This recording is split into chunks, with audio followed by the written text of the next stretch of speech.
大家好，我们现在在中立的中原学生美食区，我们在吃晚餐。我和我一个同学吃晚餐。那虽然说它是美食区，这是一家韩式料理店，那它有什么石锅拌饭啊？可是我们今天自己没有要介绍什么石锅拌饭，我要介绍我智障的同学。你知道为什么你吃韩式料理石锅拌饭要带这个东西？告诉大家你带了什么？告诉大家你为什么去外面吃韩式料理要自备电磁炉？因为你他妈一直借你认智障带电视来吃饭，真的超智障。所以我们今天没有要开箱什么韩式美食还是中立美食，我们只要开箱智障的同学自备电磁炉来吃石锅拌饭。那我问你，韩流威不威？威啊，怎么不威？看中天长大的孩子啊！你看中天就是。不要扯到敏感话题。那韩国语仿中年派威不威？威啊威，都很威。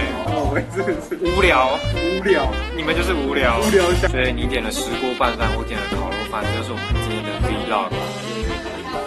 超智障的，不知道好不好吃？不好吃，你不会自己用你带的电磁炉加热一下？靠北。石锅拌饭来了，所以我们今天来吃这个韩式料理。有一个自备电磁炉的同学，然后问我韩流威不威？其实今天蛮冷的，就因为韩流啊。今天有韩流吗？因为韩流啊，对啊。韩流。真的很寒冷，寒冷的。言之有物的内容。没有啊，我们是废片啊。我们频道有些人会被改名叫“中差生存之男”，差天生存之男。讲一下你今天的心情。今天心情哦，今天很冷。很冷，为什么很冷？那你为什么很冷？你要讲这次，对，你要成为中立最强搞笑团体吗？当然，我家没电视的人，就连开网络都会看到。都是在韩流发威。那你看哪一台？哦，你家没电视，对不起，对不起，对不起。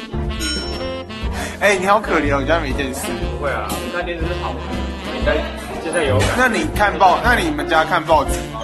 我看报纸啊。看报纸。那你们家是怎样？住山洞？我们家都看液体生存指南。干屁呀！好，来了。我来介绍一下。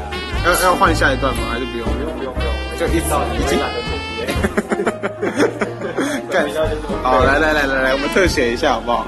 好啊。我们特写一下。好，但是要100块。其实我觉得中立物价算便宜的。你有觉得吗？没有啊，我觉得台北或台南都很贵。屁呀，台南比较便宜，好不好？那中立算是南部吗？中立有。跟大家说拜拜。拜拜。石锅拌饭跟大家说拜拜。